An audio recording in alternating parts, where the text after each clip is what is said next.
നമസ്കാരം. മലയാളി വാർത്തയിലേക്ക് സ്വാഗതം. ഒരു നൂറ്റാണ്ടിനുള്ളിൽ അന്യഗ്രഹ ജീവികൾ നമ്മുടെ നാട്ടിലേക്ക് എത്തുന്നു. അതെത്തുന്നത് ഈ രാജ്യത്തും. നൂറ്റാണ്ടുകൾക്ക് മുൻപ് തന്നെ ഇതേക്കുറിച്ചുള്ള പ്രവചനങ്ങൾ പലരും നടത്തിയിരുന്നുവെന്നാണ് പറയുന്നത്. 2025 സംഭവിക്കുന്നതിനെക്കുറിച്ച് നോസ്ട്രഡാമസും ബാബ വാങ്കയും ഒക്കെ ഒരുപോലെ നടത്തിയ പല പ്രവചനങ്ങളും ഇതൊക്കെ തന്നെ സത്യമാകുമോ? ഇങ്ങനെ ഭാവിയെക്കുറിച്ച് മുൻകൂട്ടി പറഞ്ഞ നിരവധി ആളുകൾ, അവരെക്കുറിച്ചൊക്കെ നാം കേട്ടിട്ടുണ്ട്. അതിൽ പലതും സത്യമായി മാറിയതും വാർത്തകളിലൂടെ കണ്ടിട്ടുണ്ട്. അതിലേറ്റവും പ്രധാനിയാണ് ബൾഗേറിയൻ സന്യാസിനിയായ ഭാവിയെക്കുറിച്ച് പ്രവചനം നടത്തിയിട്ടുള്ള ബാബ വാങ്കെ. 1996 ബാബ അന്തരിച്ചുവെങ്കിലും ഇന്നും ബാബ വാങ്കെ പറഞ്ഞിരിക്കുന്ന കാര്യങ്ങൾ, നൂറ്റാണ്ടുകൾക്കപ്പുറം സംഭവിക്കാനിരിക്കുന്ന വിഷയങ്ങൾ, അത് വാർത്തയായി മാറി വരാറുണ്ട്. അങ്ങനെ ഒരു പ്രവചനം ഇന്ന് ശക്തി പ്രാപിക്കുന്നു.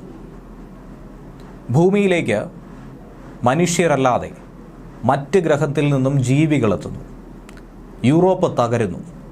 3ാം ലോക മഹായുദ്ധം എത്തിച്ചേരാൻ പോകുന്നു. മഹാദുരന്തങ്ങൾ ഭൂമിയെ കാത്തിരിക്കുന്നു.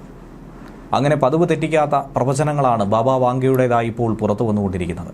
ഇന്നും അന്യഗ്രഹ ജീവികളെക്കുറിച്ച് വ്യക്തമായൊരു ധാരണ നമുക്ക് ഇല്ല എന്നുള്ളതാണ് യാഥാർത്ഥ്യം. എന്നിരുന്നാലും ഏരിയ 51 അടക്കം അമേരിക്കയിലെ പല മേഖലകളിലും അന്യഗ്രഹ ജീവികൾ എത്തിയിട്ടുണ്ടെന്നും അവരെക്കുറിച്ച് പഠിക്കുന്നുണ്ടെന്നുമുള്ള ചില കിംവദന്തികൾ പരന്നു കേൾക്കുന്നുണ്ട്. അന്യഗ്രഹ ജീവികളെക്കുറിച്ചുള്ള പല വാർത്തകളും അവരെ നേരിട്ട് കണ്ടതായും അവർ തട്ടിക്കൊണ്ടുപോയതായിട്ടുമുള്ള ആരോപണങ്ങൾ ഉന്നയിച്ചുകൊണ്ട് നിരവധി ആളുകൾ രംഗത്ത് വരികയും ചെയ്തിട്ടുണ്ട്. അതുകൊണ്ട് അതിനെ വിശ്വസിക്കുന്നവരും വിശ്വസിക്കാത്തവരും നിരവധിയാണ്. പക്ഷേ ഭൂമിക്ക് പുറത്ത് ഭൂമിയെപ്പോലെ ഒട്ടനവധി ഗ്രഹങ്ങളുണ്ടെന്നും അവിടെ മനുഷ്യന് കണ്ടെത്താൻ കഴിയാത്ത അത്ഭുതകരമായ കാര്യങ്ങളുണ്ടെന്നുമുള്ളത് വിശ്വസിക്കേണ്ടിയിരിക്കുന്നു. അതിനുള്ള ചില തെളിവുകൾ പല ഘട്ടങ്ങളിലായി നമ്മുടെ ശാസ്ത്രലോകത്തിന് കിട്ടിയിട്ടുണ്ട്. ചർച്ചകൾ വിപുലമായി തന്നെ നടക്കുന്നു. എന്തായിരുന്നാലും ബാബ വാങ്കെ പറഞ്ഞിരിക്കുന്ന ഒരു പ്രവചനമാണ് ഇന്ന് ഏറ്റവും അധികം ശ്രദ്ധ കേന്ദ്രീകരിക്കുന്നത്. ഭൂമിയിൽ ഏത് സ്ഥലവുമായിട്ടാണ് അന്യഗ്രഹ ജീവികൾക്ക് സമ്പർക്കമുണ്ടാകുന്നത്? ഇക്കാര്യമാണ് ബാബ വാങ്കെ പറയുന്നത്. കൃത്യം പറയുകയാണെങ്കിൽ 100 വർഷത്തിനപ്പുറം 2125 അന്യഗ്രഹ ജീവികൾ ഹംഗറിയിലെത്തുമെന്നാണ് പറഞ്ഞിരിക്കുന്നത്. ഹംഗറിയിലേക്കായിരിക്കും അവർ അതിൻ്റെ സിഗ്നലുകൾ അയക്കുന്നത്. തുടർന്ന് അന്യഗ്രഹ ജീവികളുമായിട്ടുള്ള ആദ്യത്തെ നേരിട്ടുള്ള സമ്പർക്കം ഹംഗറിയിൽ തന്നെ സംഭവിക്കുമെന്ന് അവർ ചൂണ്ടിക്കാണിക്കുന്നു. കൃത്യം 2125 അന്യഗ്രഹ ജീവികൾ ഭൂമിയിൽ ഇറങ്ങാൻ ശ്രമം നടത്തും. അവരുടെ ലക്ഷ്യസ്ഥാനം ഹംഗറി തന്നെ ആയിരിക്കും. ആ മേഖല കേന്ദ്രീകരിച്ചുള്ള നീക്കങ്ങൾ അവർ നടത്തും. ബഹിരാകാശ സിഗ്നലുകൾ ഹംഗറിക്ക് സ്വീകരിക്കാൻ കഴിയുമെന്നാണ് അവർ പറയുന്നത്. ഇങ്ങനെയുള്ള സൂചന നൽകിയാണ് ബാബ വാങ്കെ ഇത് അവസാനിപ്പിക്കുന്നത്. റിപ്പോർട്ട് അനുസരിച്ച് 1996 ബാബ വാങ്കെ മരണപ്പെട്ടിട്ടുണ്ട്. പിന്നെ എങ്ങനെയാണ് എല്ലാ വർഷവും ഇങ്ങനെ ബാബ വാങ്കയുടേതായിട്ടുള്ള പ്രവചനങ്ങൾ പുറത്തു വരുന്നത് എന്നുള്ളത് പലർക്കും സംശയമുള്ള കാര്യമാണ്.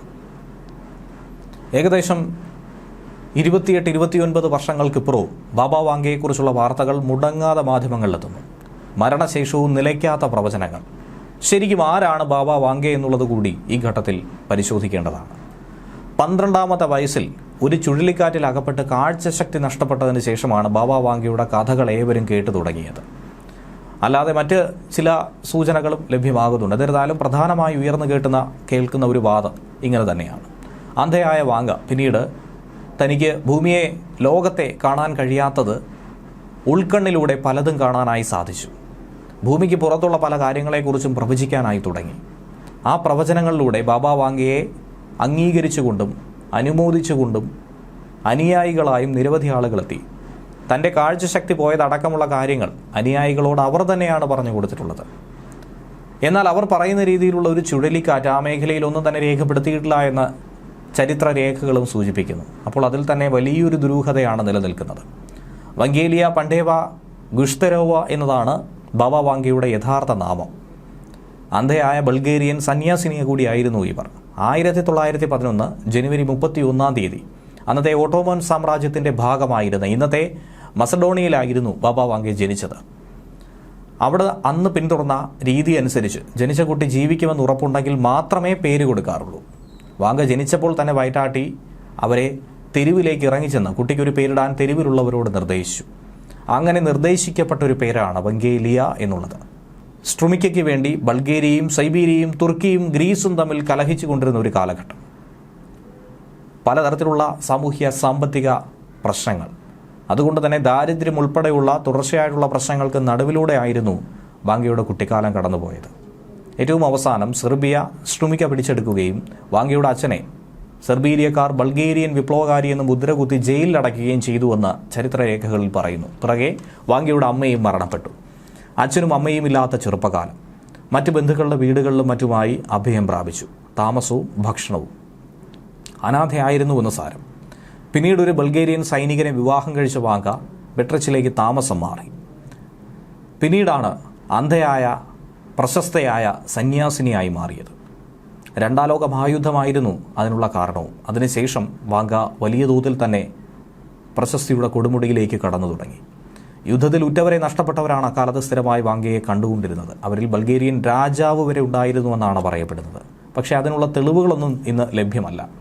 രണ്ടാം ലോക മഹായുദ്ധത്തിന് ശേഷം വിവിധ റിപ്പബ്ലിക്കുകളിൽ നിന്നുള്ള രാഷ്ട്രീയക്കാരും വാങ്കയെ കാണാനായി എത്തിയിരുന്നു. വാങ്കയുടെ മരണം സ്തനാർബുദം ബാധിച്ചു തന്നെയായിരുന്നുവെന്നാണ് പറയുന്നത്. 1996 ഓഗസ്റ്റ് 11 വലിയ തോതിൽ നിരവധി ജനക്കൂട്ടമായിരുന്നു അവരുടെ സംസ്കാരത്തിനടക്കമെത്തിയത്. മരണശേഷവും ബാബ വാങ്ക നേരത്തെ പറഞ്ഞിരുന്ന പല പ്രവചനങ്ങളും ഇന്നും വൈറലായി പ്രചരിക്കുന്നു. ഏറ്റവും കൗതുകകരമായ പല വസ്തുതകളും. എന്നാൽ ആരാണ് ബാബ വാങ്കയുടെ പ്രചരണങ്ങൾ ഇപ്പോഴും പ്രചരിപ്പിക്കുന്നത്, ഏറ്റെടുക്കുന്നത്? അവർ പറഞ്ഞിരിക്കുന്ന കാര്യങ്ങൾ എഴുതി സൂക്ഷിച്ചിട്ടുള്ളത് അനുയായികൾ തന്നെയാണ് ഇതിനുവേണ്ടി ശ്രമം നടത്തുന്നതെന്ന് വേണം മനസ്സിലാക്കാൻ. 51-ാം നൂറ്റാണ്ട് വരെയുള്ള കാര്യങ്ങൾ ബാബ വാങ്ക പ്രവചിച്ചിട്ടുണ്ട്. വാങ്കയുടെ പ്രവചനങ്ങൾ സത്യമാണോ അല്ലയോ ചർച്ചകൾ ഇന്നും അതിനെക്കുറിച്ച് നടക്കുകയാണ്. എന്നിരുന്നാലും എല്ലാ വർഷ അവസാനവും ബാബ വാങ്ക പറയുന്ന കാര്യങ്ങൾ ഇത്തരത്തിൽ ഇൻ്റർനെറ്റിലടക്കം പ്രചരിച്ചുകൊണ്ടിരിക്കുന്നു. ട്രെൻഡിംഗ് ആയി മാറിയിരിക്കുന്നു. ലക്ഷക്കണക്കിന് ആളുകൾ ഇപ്പോഴും ഇവർക്കുണ്ടെന്നാണ് വിശ്വസിക്കുന്നത്. എന്നാൽ ഈ പ്രവചനങ്ങളൊക്കെ തന്നെ സത്യമാണോ എന്നുള്ള ചോദ്യവും മറുഭാഗത്ത് ഉയരുന്നുണ്ട്. എന്നാൽ അതിൽ ചിലതൊക്കെ തന്നെ എടുത്തു പറയേണ്ടതാണ്.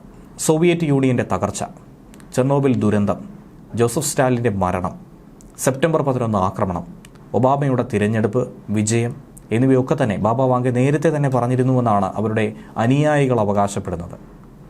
എന്നാൽ ഇതിനെ തർക്കിച്ചുകൊണ്ട് എതിർത്തുകൊണ്ട് അടിസ്ഥാനമൊന്നും തന്നെ ഇല്ലാത്ത കെട്ടുകഥകളാണെന്ന് പറയുന്നവരുമുണ്ട്. യഥാർത്ഥത്തിൽ വാങ്കയുടെ പേരിൽ അവരുടെ പ്രവചനങ്ങളായി പറയുന്നത് പലതും വ്യാജമാണെന്ന് ഒരു കൂട്ടം ആളുകൾ വാദിക്കുന്നു.